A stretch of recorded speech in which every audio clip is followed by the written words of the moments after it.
Mensagem do dia, com o pastor Marcelo Gomes.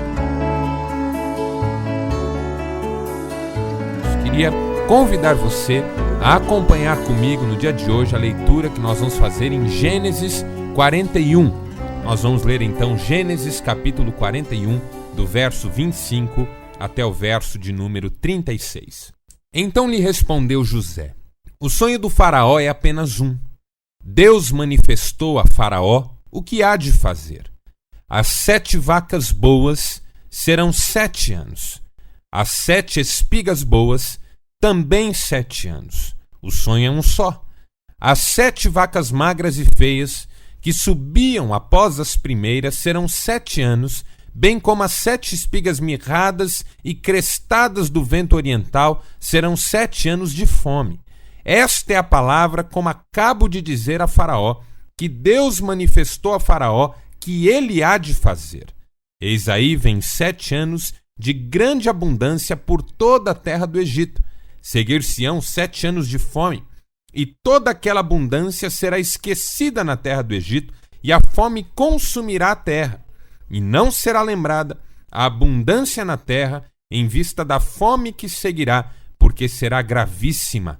O sonho de Faraó foi dúplice, porque a coisa é estabelecida por Deus, e Deus se apressa a fazê-la. Agora, pois, escolha Faraó um homem ajuizado e sábio, e o ponha sobre a terra do Egito. Faça isso o Faraó, e ponha administradores sobre a terra, e tome a 5ª parte dos frutos da terra do Egito nos 7 anos de fartura. Ajuntem os administradores toda a colheita dos bons anos que virão, recolham cereal debaixo do poder de Faraó para mantimento nas cidades e o guardem. Assim, o mantimento será para abastecer a terra nos 7 anos da fome que haverá no Egito, para que a terra não pereça de fome. Esse é um texto muito interessante. Nós, na verdade, já pontuamos algumas lições em parte desse texto. No último encontro que nós tivemos, nós falamos sobre a postura que uma pessoa de Deus deve ter diante das oportunidades. José estava diante do faraó e diante da mais impressionante oportunidade de toda a sua vida. E nós vimos, no último estudo que tivemos juntos, que uma pessoa de Deus não aproveita as oportunidades para se vitimar, e, ao mesmo tempo, não aproveita as oportunidades para se autopromover. Ela nem faz da oportunidade um jeito de ficar reclamando da vida e nem faz da oportunidade um jeito de ficar falando das suas próprias qualidades. Ao contrário, uma pessoa de Deus aproveita as oportunidades, primeiro, para glorificar a Deus, segundo, para ajudar quem precisa e, terceiro, para demonstrar a importância da sabedoria. Nós vimos, concluindo o nosso estudo anterior, que a sabedoria tem 3 pilares. O pilar do ouvir, porque a sabedoria exige que a pessoa que quer ser sábia seja primeiramente capaz de ouvir. O pilar do ponderar, da ponderação, porque quem ouve tem que elaborar o que ouviu e tem que buscar alternativas. Pessoas impulsivas, imediatistas, que falam sem pensar, não conseguem jamais tocar nesse ambiente mais íntimo da sabedoria. E o terceiro pilar, que é o pilar da proposição, porque quem é sábio propõe, não manda, não faz no lugar do outro, mas sugere, orienta e cria novos espaços de autonomia, de solução, de saída para aqueles que estão buscando ajuda, que estão buscando conselho. Então, no nosso último encontro, nós falamos um pouquinho sobre José como esse homem de Deus que, diante de uma oportunidade, aproveita a oportunidade, o momento que Deus concede para honrar a Deus, para ser uma bênção e para experimentar desse ambiente que a sabedoria de Deus cria, a fim de que o próprio Deus possa implementar a sua vontade na vida das pessoas. Essas foram as lições que nós aprendemos, inclusive em alguns versos desse texto que nós lemos, mas sobretudo pensando no sonho do faraó como um todo e no modo como José acaba entrando em cena para ajudar faraó nesse momento. Hoje eu queria me concentrar com você que está me ouvindo, especialmente no conselho que o José dá para o faraó, na maneira como José se manifesta nesses poucos versos que nós lemos. Lembrando que na última vez nós lemos o texto no seu todo e foi uma leitura até um tanto quanto extensa. Mas hoje nós lemos apenas esses poucos versos, verso 25 ao verso 36, que se concentram no modo como José responde ao sonho que o faraó lhe contou. Para você que está chegando hoje e precisa se localizar no que nós estamos falando, o faraó do Egito teve 2 vezes sonhos muito estranhos. Primeiramente com vacas, eram 7 vacas gordas que depois eram comidas por 7 vacas magras, e depois espigas gordas que eram substituídas por espigas muito magras. E isso deixou o faraó absolutamente inquieto, sem saber o que fazer, sem entender o que significavam aqueles sonhos tão fortes e ao mesmo tempo tão estranhos.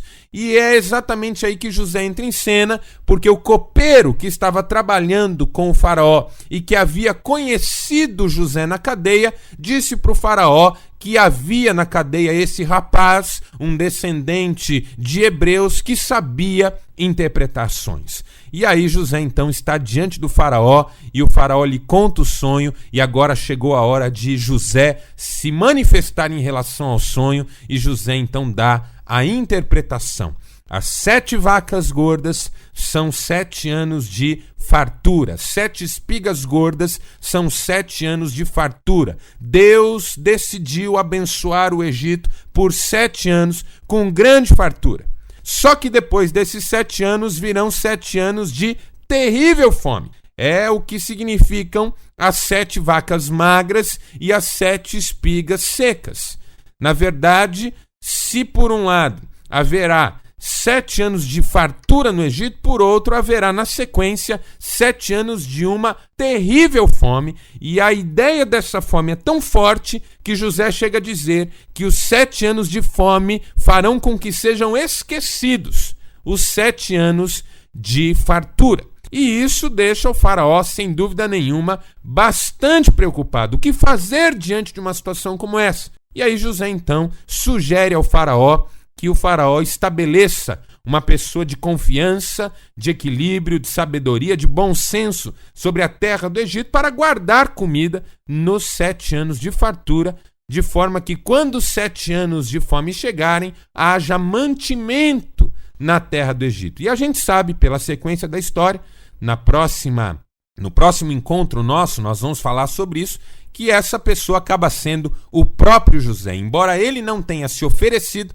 embora ele não tenha se propagandeado, embora ele não tenha ambicionado o que quer que seja, o faraó entendeu pela própria direção de Deus que José deveria ser essa pessoa, de modo que José sai, e nós vamos ver isso no nosso próximo estudo, da condição de um prisioneiro completamente abandonado na terra do Egito para a condição de segunda maior autoridade em toda a terra do Egito, perdendo apenas para o faraó, e isso quando o faraó estivesse no trono, como foram as próprias palavras do faraó. Eu só serei maior do que você quando assentado no trono. Veja o que Deus pode fazer na vida de uma pessoa. Mas eu queria compartilhar com você, diante desse texto que nós lemos, da revelação do sonho, algumas lições. E na verdade não são nem lições, são constatações, são percepções.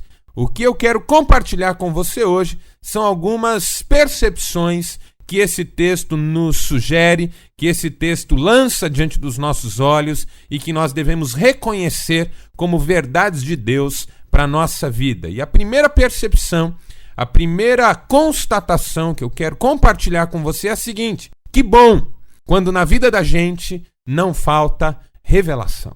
Essa é a primeira lição que eu gostaria de compartilhar com você. Que bom quando na vida da gente não falta revelação. Tudo está acontecendo aqui na vida do faraó, na vida de José, porque Deus decidiu se revelar. E decidiu se revelar àqueles a quem ele deveria se revelar, pessoas que estavam imediatamente envolvidas com aquilo que Deus estava decidido a fazer. Que bom quando Deus não oculta do seu povo aquilo que ele está fazendo. Que bom quando Deus fala com o seu povo. Que bom quando Deus fala com os seus servos. Que bom quando Deus fala com a gente. Uma das coisas que alimentam a vida é a palavra de Deus, você sabe disso. Jesus disse que nem só de pão viveria o homem, mas de toda palavra que procede da boca de Deus. Nós somos de uma geração que se alimenta de muita comida física, orgânica, que se alimenta de muita comida emocional, de diversão, entretenimento, que se alimenta de muita comida material, bens materiais, mas que se alimenta muito pouco daquilo que Deus dá, daquilo que Deus fala, daquilo que Deus tem para revelar a seu próprio respeito e a respeito daquilo que Ele está fazendo na história da humanidade. É uma pena isso, porque significa que essa geração é uma geração vazia, uma geração perdida, uma geração que anda de um lado para o outro como quem é impelido por todo tipo de vento de doutrina e de ensino. Uma geração que perdeu a sensibilidade para a voz do Senhor. Tem vários modos como Deus pode falar conosco. Deus pode falar conosco como falou com o faraó, através de sonhos. Sonhos que se repetem. O fato de você ter um sonho esquisito não significa muita coisa. Todo mundo, em algum momento da vida, tem um sonho esquisito. Eu mesmo já tive sonhos esquisitíssimos. Sonhos com imagens infantis, misturadas com imagens mais contemporâneas, sonhos envolvendo pessoas, sonhos envolvendo algumas tragédias. Sonhos são sonhos. A Bíblia diz que nós devemos ver o sonho como sonho. Ninguém deve fazer do sonho algo mais do que ele é. Mas é possível que Deus escolha esse meio para falar com alguém. Principalmente quando acontece o que aconteceu com o faraó. Sonhos que se repetem. Sonhos que dia após dia insistem em trazer algum tipo de comunicação. E aí então você percebe que é mais do que um sonho. Não por ser estranho, não por ter muitos elementos, mas por se repetir e parecer que realmente Deus está tentando dizer alguma coisa. E aí é bom ouvir conselhos, compartilhar com pessoas mais maduras, procurar um líder espiritual e compartilhar, olha, Deus pode estar querendo falar comigo e eu não estou entendendo o que isso significa, porque não é obrigatoriamente necessário que quem tem o sonho saiba a sua interpretação. Aliás, na Bíblia é muito curioso que alguns têm sonhos e outros têm a interpretação desses sonhos. O que mostra que Deus usa pessoas para nos ajudarem nesse processo de entendermos a sua vontade e de ouvirmos a sua voz. Deus pode falar com você através de sonhos. Deus pode falar com você através de palavras proféticas. Quando uma pessoa vem até você com uma palavra para orientar o seu procedimento ou para de alguma maneira corrigir o seu rumo. É claro que toda profecia dada por intermédio de outra pessoa deve ser julgada. A Bíblia diz que nós devemos julgar profecias. A Bíblia diz que nós devemos contar o sonho como sonho e que nós devemos julgar as profecias. Nem toda palavra que se propõe profética é palavra de Deus necessariamente, independentemente se a pessoa que está falando é uma pessoa de Deus ou não. Porque o profeta de Deus é instrumento de Deus e não Deus instrumento do profeta. Não é porque o profeta está dizendo que Deus está dizendo, mas é porque Deus está dizendo que o profeta fala. E aí entram a nossa carnalidade, a nossa insensibilidade, a nossa vontade. Quantas vezes eu mesmo já ouvi palavras proféticas de pessoas que estavam absolutamente bem intencionadas, Mas eu sabia no meu coração que não era Deus que estava falando comigo. Porque se Deus quisesse falar comigo naquele momento, Ele me falaria algo que eu sabia no meu coração, que eu estava precisando tratar, corrigir, resolver, e não aquilo que aquele profeta estava me dizendo com a melhor das intenções. E às vezes com o coração puro até, porque tem gente de Deus que às vezes traz uma palavra que é sua própria, mas que ela gostaria que fosse de Deus, para que você pudesse ouvir e acatar aquilo da melhor maneira possível. Julgai profecias, diz a palavra. E eu faço isso na minha vida, e você deve fazer isso na sua. E é um modo como Deus pode falar conosco. Quando Deus fala conosco através de alguém, a gente sabe. E a gente sabe e se alegra, e não só isso. Aquela palavra se cumpre, porque toda palavra que Deus fala se cumpre. Não volta vazia, mas faz aquilo que Deus quer que ela faça. Que bom quando Deus fala conosco através de alguém. Deus também pode falar conosco através de uma visão, através de um discernimento espiritual, através de uma circunstância que a gente interpreta de uma maneira tão especial, como quando, por exemplo, eu fui com a minha esposa para comprar um apartamento. Nós estávamos num momento favorável da nossa vida, financeiramente falando, e entendemos que deveríamos comprar um apartamento.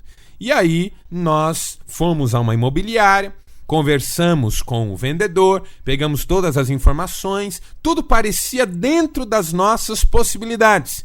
E nós, então, saímos com a proposta da compra daquele apartamento, com a decisão de orarmos por uma semana e darmos a resposta para aquele vendedor se ficaríamos ou não com o apartamento. E aí, orando, eu e minha esposa oramos diariamente sobre aquele negócio. No último dia da nossa oração, a minha esposa bateu o carro.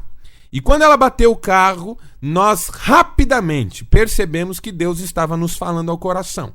Não ficamos chateados, não ficamos bravos, é claro que o prejuízo existiu, mas nós entendemos que o Senhor estava permitindo aquela situação para nos mostrar que, se nós tivéssemos comprado aquele apartamento, nós não teríamos dinheiro para emergências como aquelas. E aí nós entendemos que Deus estava fechando aquela porta. Não compramos o apartamento, ficamos muito em paz diante do Senhor e lá na frente entendemos por que Deus não queria que nós fizéssemos aquele negócio. Como é bom quando Deus fala conosco através de uma circunstância tão corriqueira, que às vezes pode parecer tão boba, mas o Espírito Santo fala no nosso coração e a gente percebe que Deus está nos mostrando ou nos dando um sinal. Que bom quando não falta revelação. Mas o modo mais extraordinário, e lindo, e preciso e profundo com que Deus fala conosco é através da Bíblia. Deus fala através de sonhos, Deus fala através de profecias, Deus fala através de visões, através de discernimento, através de circunstâncias, mas acima de tudo isso, Deus fala através da sua palavra, através das Escrituras, através da Bíblia. Crentes que não leem a Bíblia, que não têm o hábito diário de encontrar-se com a palavra de Deus, que ficam tentando substituir a palavra de Deus pelos profetas, pelos sonhos, pelas visões, e isso tudo vem para somar e não para substituir. Quando falta Bíblia na nossa vida, falta tudo, irmãos. E nós precisamos recuperar na nossa maneira de administrar o dia, aquele tempo que nós dedicamos à palavra do Senhor. Que bom quando não falta revelação na nossa vida. Que bom quando não falta a palavra de Deus para nós. Que bom quando Deus fala e a gente ouve. Que bom quando Deus compartilha ao nosso coração a sua vontade. Que bom quando nós estamos sensíveis ao que Deus quer nos dizer. Que bom que o faraó teve aqueles sonhos. Que bom que o José estava ali para trazer a revelação. Que bom que Deus ainda fala com o seu povo. Essa é a primeira percepção que a gente tem nesse texto. Segunda percepção que a gente tem nesse texto é a seguinte: que bom quando não falta provisão de Deus na nossa vida. Primeiro, que bom quando não falta revelação. Segundo, que bom quando não falta provisão de Deus na nossa vida. O texto fala de 7 anos de fartura, e toda fartura vem do Senhor. É Deus quem abre os céus para derramar a chuva sobre a terra. É Deus quem põe pão na nossa mesa. É Deus quem dá saúde para o trabalho. Que bom quando não falta provisão.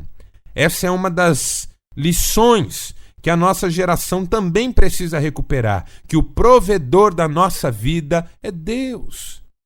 mesmo na igreja, nós acabamos alimentando por muito tempo uma ideia mundana, secular, de que o provedor de uma casa é o homem. Eu gostaria que você me mostrasse, irmão, onde é que a Bíblia faz essa afirmação de que o provedor do lar é o homem. Eu vou mostrar para você 2 textos em que a Bíblia apresenta mulheres como provedoras do seu lar. E o mais impactante deles é Provérbios 31, que fala de uma mulher que não só era virtuosa e cheia de qualidades, como também trabalhadora e fazia os seus produtos, vendendo-os no mercado para colocar pão em cima da mesa e pagar os funcionários da casa, enquanto o marido podia conversar na praça entre os juízes do povo.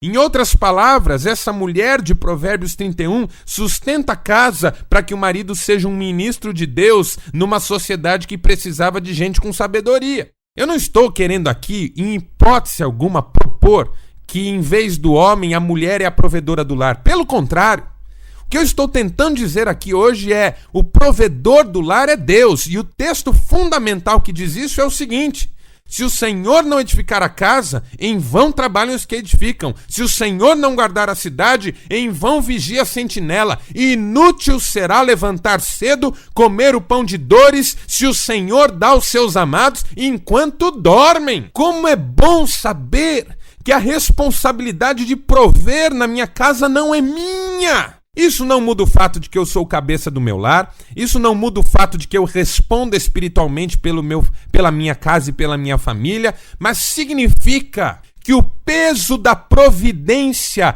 não está sobre os meus ombros masculinos, o peso da providência está nas mãos do Deus que põe pão na mesa dos seus filhos.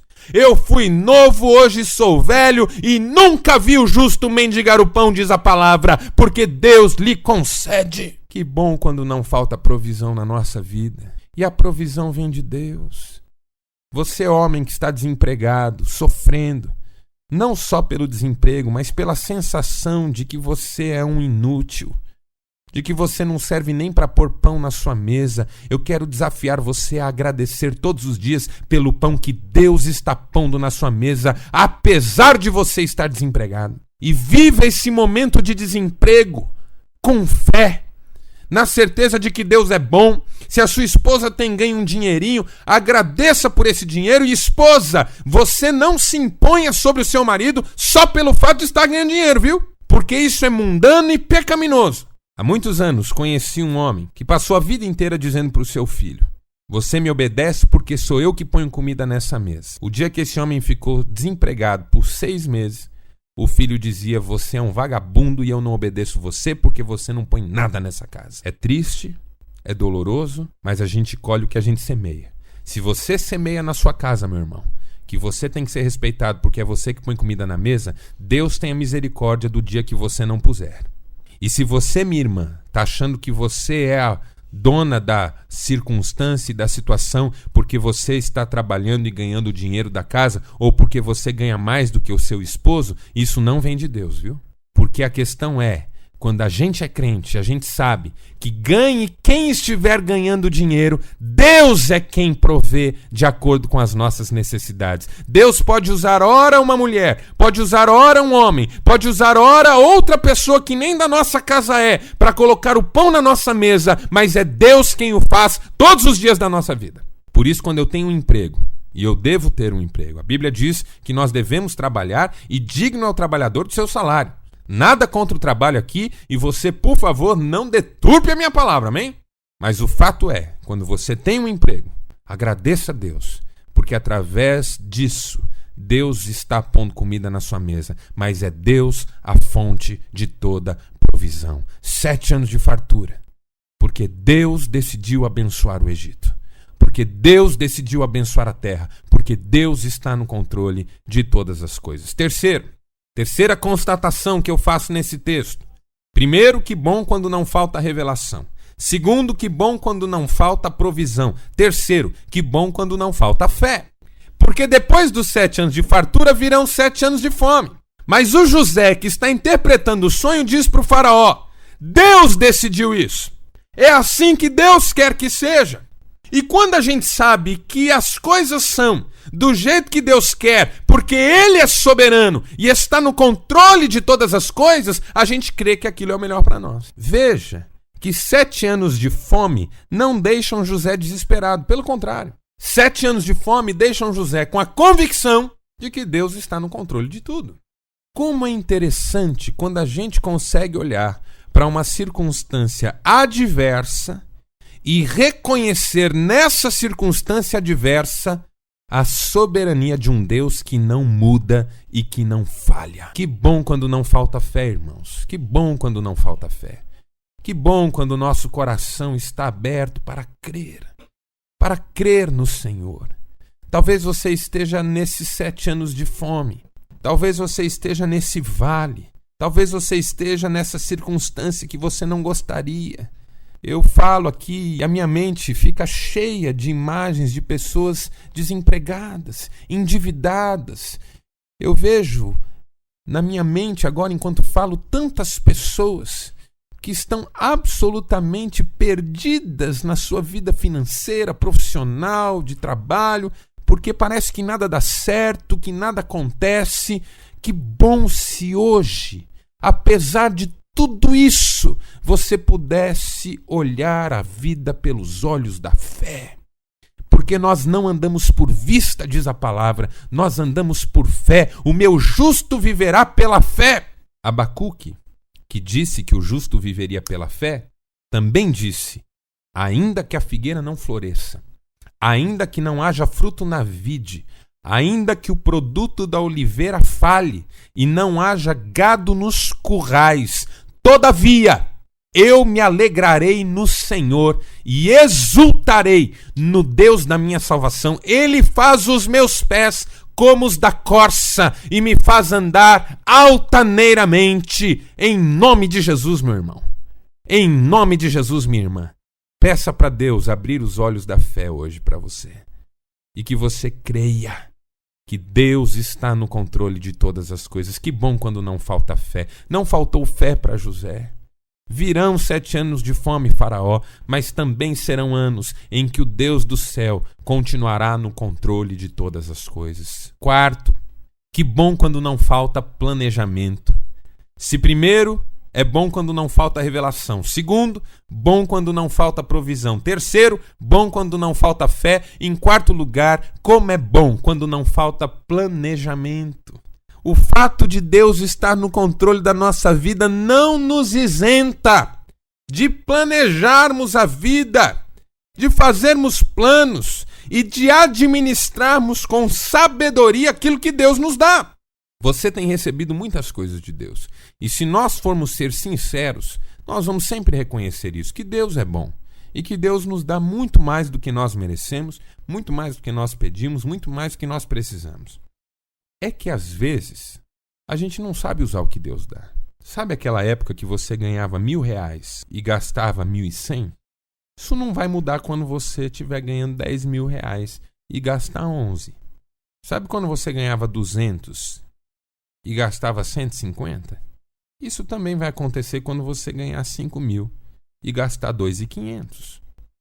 A pergunta que a gente tem que fazer é: existe alguém que vive com menos do que o que eu vivo? Porque se existe e eu estou sempre apertado, alguma coisa está errada no meu modo de administrar as coisas. Quando Paulo diz: eu sei estar em fartura e sei estar em escassez, eu sei passar fome e sei estar alimentado, eu sei passar frio e sei estar vestido, o que Paulo está dizendo é: independentemente do momento, eu consigo viver a vida. Por quê? Porque eu vivo com o que Deus me dá. E eu sei que o que Deus me dá é o suficiente. E eu ainda consigo ajudar outros. Será que não tem alguma coisa errada no modo como nós temos administrado aquilo que Deus tem colocado na nossa mão? Há muitos anos eu aprendi num curso de finanças que a gente tem que observar 3 pontos importantes na administração dos nossos recursos.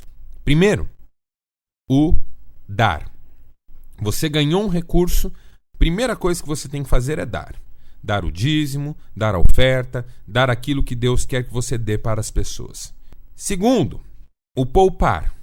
Guardar um pouco daquilo para um momento futuro. E terceiro, o gastar.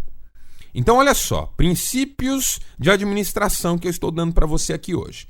Você ganhou alguma coisa? Lembre-se, dar, guardar e gastar. Vou repetir, dar, guardar e gastar. Veja só, isso não tem a ver com quanto você ganha. Isso tem a ver com como você lida com o que você ganha. Porque se você não fizer isso com o que você tem hoje, você não fará quando tiver mais. Porque não é uma questão de quantidade, é uma questão de princípio. Quando a gente tem essas 3 palavrinhas, que graças a Deus eu tenho conseguido colocar em prática na minha vida, dar, guardar e gastar, independentemente de quanto a gente ganha, nunca falta. Agora, qual que é o problema da nossa geração hoje? O problema da nossa geração é que a palavra que aparece primeiro é gastar. É só a gente dar uma olhada na quantidade de parcela que a gente faz com o nosso salário. A gente não tem paciência para esperar nada. Tudo é na base do crediário. A gente gasta hoje um dinheiro que a gente nem ganhou. Ah, pastor, você está falando isso porque não sabe quanto que eu ganho. Eu não preciso saber quanto você ganha, irmão. O fato é que não importa o quanto você ganhe. Você vai sempre estar apertado se não tiver esses princípios na sua vida. Dar, guardar e gastar. E gastar, por último. Gastar aquilo que sobrou depois de dar e de guardar. Porque gastar mais do que ganhou endivida qualquer um, mesmo que a pessoa ganhe 100 mil reais por mês. Nós vimos aí o exemplo do Romário, preso, atolado em dívidas.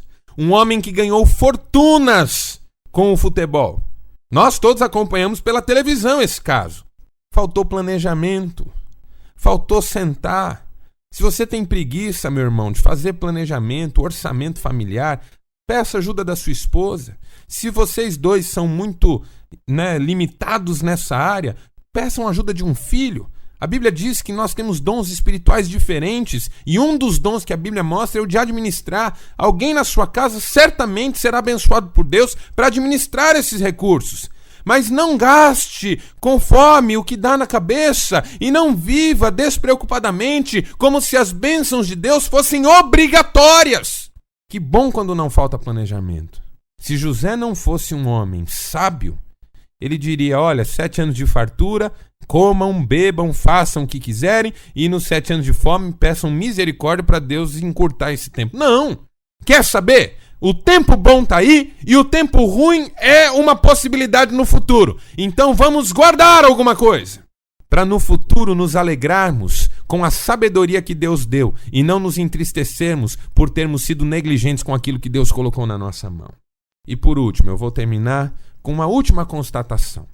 Primeiro, que bom quando não falta revelação. Segundo, que bom quando não falta provisão.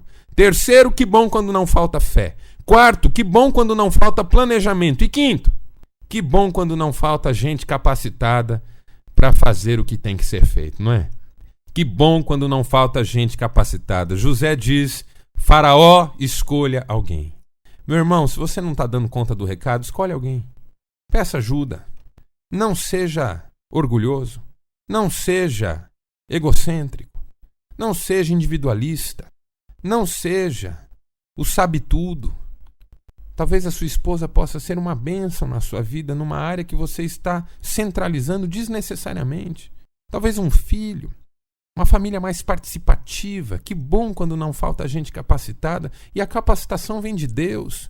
Que bom que tinha José lá para falar com o Faraó. Que bom que tem aquele irmão da igreja para a gente orar junto. Que bom que tem aquele estudo da Bíblia na igreja, que aquele irmão tão talentoso e tão dedicado faz para eu crescer no conhecimento da palavra. A gente não sai da frente da televisão. Ô quadradinho danado esse, para roubar a nossa vida e nos fazer viver a vida de outros que nem pessoas de Deus são. Olha, veja só, eu não sou daqueles pastores que acham que ter uma televisão em casa é pecado, ok? A Bíblia diz que todas as coisas são puras para os puros, para os impuros e incrédulos que tudo é impuro, porque a sua mente e o seu coração estão ou se tornaram reprováveis. Isso está lá na carta que Paulo escreveu a Tito, no capítulo 1, verso 16. Na verdade, as coisas não são más em si mesmas, elas são más dependendo do uso que nós fazemos delas. Uma faca não é má em si mesma, mas ela serve tanto para ajudar na cozinha quanto para tirar a vida de alguém. A televisão não é má em si mesma, não é pecado ter televisão. E hoje existem filmes evangélicos de excelente produção. Inclusive a gente toca aqui na Rádio Catedral a música do filme A Prova de Fogo, que é um filme lindíssimo, tem uma trilha sonora belíssima e vale a pena você assistir. A televisão não é um mal em si mesmo. Mas tem 2 problemas com a televisão que você precisa julgar aí na sua vida. Primeiro, excesso de tempo dedicado à televisão. Tempo que é roubado de outras coisas muito mais importantes na sua vida. Irmã, se você conhece todas as novelas da Globo, de todos os horários, alguma coisa está errada na sua vida. E segundo, essa insistência da TV de nos fazer viver a vida dos outros. Nota negativa para o Big Brother e programas do mesmo tipo, A Fazenda e o que quer que seja. Fofoca, julgamentos, decidir quem fica, quem não fica numa casa, numa fazenda, num curral, o que quer que seja. Ficar comparando as pessoas umas com as outras. Pensando o que eu faria se eu estivesse ali naquele lugar, no lugar daquela pessoa. Isso é pecado, irmão. Esses programas que fingem que a vida real está acontecendo diante dos nossos olhos, porque aquilo não é a vida real, nem aqui, nem na China. É só uma bobagem que a televisão vende para distrair você da pior maneira possível. Esses programas que fazem com que você julgue pessoas e ponha pessoas em paredões e elimine, porque a linguagem é essa, vamos ver quem nós vamos eliminar. Isso não tem nada a ver com a palavra de Deus. Nada. Absolutamente nada. Quem tem ouvidos para ouvir, ouça. Tem tanta coisa tentando roubar a nossa capacidade de ser uma bênção na mão de Deus. Por isso que a nossa sociedade tem sido tão medíocre. Mas eu e você podemos ser diferentes, irmãos. Nós podemos ser diferentes. Nós podemos ser gente nas mãos de Deus, como José foi. Eu e você podemos ser também, em nome de Jesus. Que bom quando não falta gente capacitada, gente disposta, gente completamente pronta para fazer a vontade de Deus. Pai amado, Deus da glória, mais uma vez nós estamos diante do Senhor, tendo ouvido a Tua palavra e tendo compreendido desafios da Tua palavra para o nosso coração.